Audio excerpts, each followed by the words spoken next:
그리고 오늘은 사도행전 말씀 묵상 19번째 시간인데요.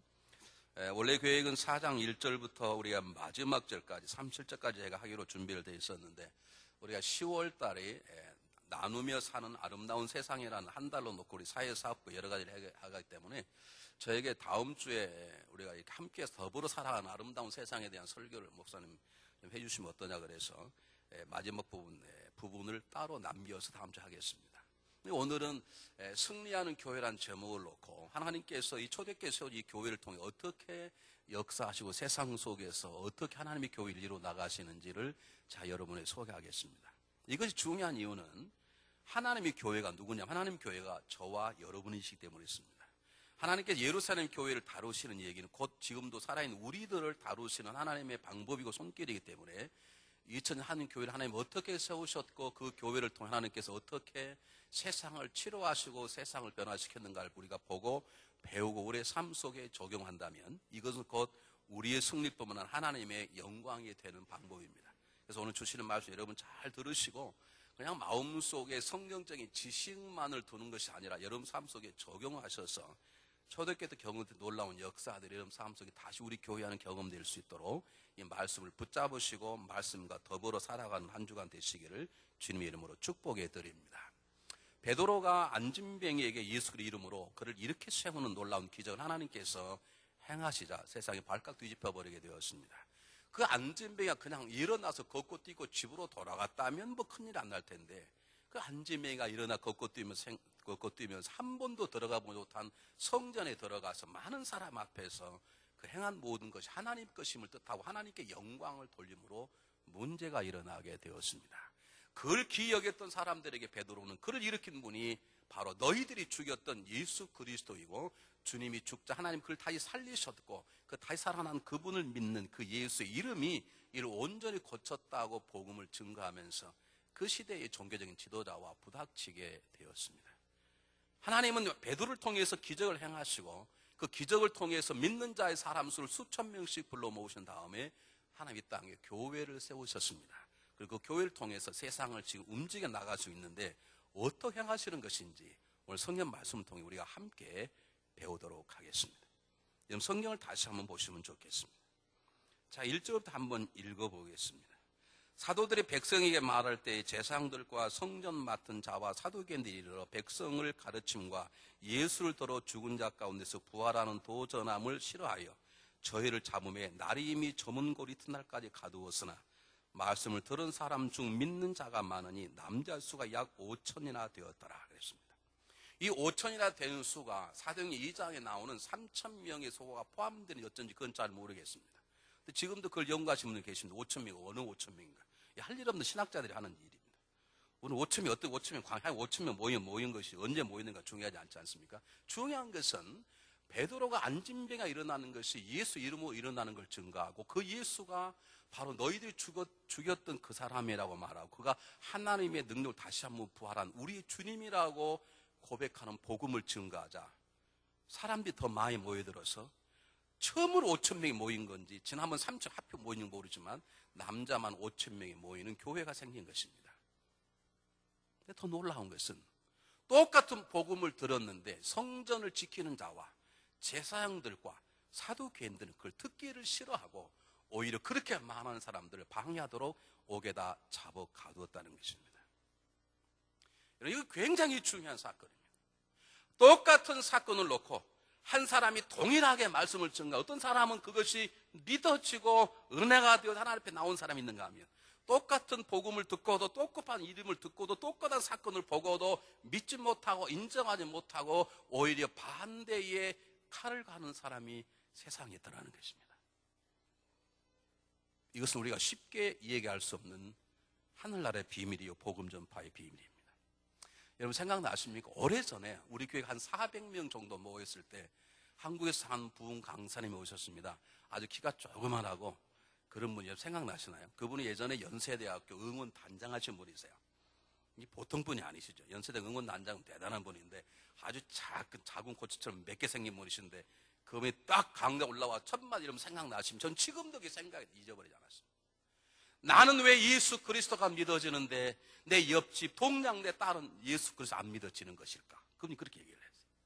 왜 나는 예수 그리스도의 부활이 믿어지는데 내가 다니는 학교 교장 선생님의 아들은 왜 예수 그리스도의 부활이 믿어지지 않는 것일까? 왜 그럽니까? 왜 우리는 이곳에 와서 예배를 드리는데 아주 수많은 사람들을 왜 우리들어 예배드리 가냐고 왜 우리를 막는 것입니까? 답은 모릅니다. 잘 모르겠습니다. 하나 분명한 것이 있습니다. 세상은 결국에 두 종류의 사람밖에 없다는 것입니다. 하나님의 복음을 받아들이고 하나님의 사람이 된 사람과 복음을 들었음에 불구하고 복음과 전혀 관계없는 일을 가는 하나님과 관계없는 사람이 있다는 것입니다. 똑같은 복음을 듣고 그 복음을 받아들여 하나님의 쓴 교회의 지체가 되는 사람이 있는가 하면 아직도 똑같은 복음을 듣고도 믿지 못해 세상 속에서 세상의 지체가 되어 살아가는 사람이 있고, 똑같은 복음을 들어 생명을 얻고 하나님의 자녀, 하나님의 백성이 된 사람이 있는가 하면 똑같은 복음을 듣고도 세상 속에 아직도 세상의 자녀, 진노의 자녀의 삶을 사는가 있는가 하면, 똑같은 복음을 듣고도 영생을 얻어서 천국 소망을 가지고 살아가는 인생이 있는가 하면, 똑같은 복음을 듣고도 천국 소망은커녕 세상에 있는 소망, 어둠의 사실로 살아가는 사람이 있고, 빛으로 오신 예수 그리스도의 복음을 듣고 빛의 자녀로 변화받은 사람이 있는가 하면, 빛에 대한 복음을 듣고도 아직도 어둠 속 헤매이는 어둠이 지는 잠시 쾌락 속에서 빠져있고 넘은 인생이 있더라는 것입니다. 여러분, 하나님의 소망이 하나 있다면 중앙나라 깜내기 오시는 모든 단 한 심령도 그저 예배를 구경하거나 종교적으로 의식적으로 교회를 예배를 드리는 게 아니라 정말 복음을 받아들이고 예수 이름을 믿고 예수 이름이 나의 삶의 구주이고 그것이 영생이고 내 하나님 자리로 거듭나는 것을 믿는, 그리고 경험이 되는 그런 백성들이 되시기를 원합니다. 수없이 교회에 많이 오고 많이 들었지만 아직도 받아들이지 못하고 ቃ우뚱거리는 사람이 이 교회는 한 사람도 없으시기를 주의 이름으로 축복해 드립니다. 근데 왜 그러는 걸까요? 왜 똑같은 복음을 들었다면 오히려 하나님을 잘 섬겼다는 성전의 일꾼들과 하나님께 제사된 제사장들과 종교적인 최고의 탁월한 리더들인 사두개인들이 더 잘 알아서 될 터인데 그들은 왜 안 믿어지는 것일까? 모릅니다. 하나 분명한 것은 우리가 이곳에 앉아있다는 것, 그리고 우리는 누가 증거했는지 모르지만 누군가에서 복음을 듣게 되고 내가 믿게 되고 받아들이게 됐다는 가장 중요한 사실 하나는 이것이 우리의 총명함이나 우리의 지혜로운 결단이 아니라 우리를 사랑하시고 부르시고 구원하시려는 하나님의 은혜라는 것입니다. 여러분, 이것을 여러분 부정해서는 안 됩니다. 여러분이 결단한 거라면 어쩌면 여러분은 언젠가는 떠나게 될지도 모릅니다. 여러분의 총명함으로 복음을 받아들인 거라면 여러분은 인생이 늙어서 치매에 걸리면 어쩌면 여러분이 받았던 모든 것들을 취소할 수도 있습니다. 우리가 참 감사한 건 우리가 똑똑해서가 아니라 누군가 우리에게 복음을 전가했을 때 하나님께서 루디아의 마음을 열어 사도 바울이 전하는 복음을 받아들이도록 루디아의 마음을 바꿔주던 것처럼 하나님의 우리의 눈과 귀를 열어서 하나님의 마음을 느끼게 하고 바로 내가 듣는 그분이 내 삶의 구세주라고 믿는 그 믿음의 역사가 우리에게 있었기 때문입니다. 그것을 우리는 하나님의 은혜라고 그럽니다. 지난주에 한 형제님을 복음을 증가하고 영접 기도를 하는 기회가 있었습니다. 제가 듣기로는 전혀 복음에 대한 열정이 없는 분인데 영접 기도를 하고 싶다는 전화를 받고 제가 그분과 앉아서 복음을 증거를 하고, 그리고 이 복음이 이것인데 당신 영접 기도 하겠다고 그래요. 따라서 했습니다. 그리고 다시 한번 물었습니다. 이게 정말로 당신이 원하시는 거냐 아니면 옆에 있는 사람 때문에 그러냐 그랬더니 자기가 정말 하고 싶다는 거예요. 그 자리에 세 사람이 있었는데 세 사람이 손을 잡고 제가 축복해 드렸습니다. 그 사람이 얼마나 우는지. 왜 울었을까요? 영접 기도하는 게 후회되어서 울었을까요? 그게 하나님의 은혜라는 것이죠. 그가 언젠가는 이게 하나님의 은혜구나 라고 기뻐하며 춤을 출 때가 있을 것입니다.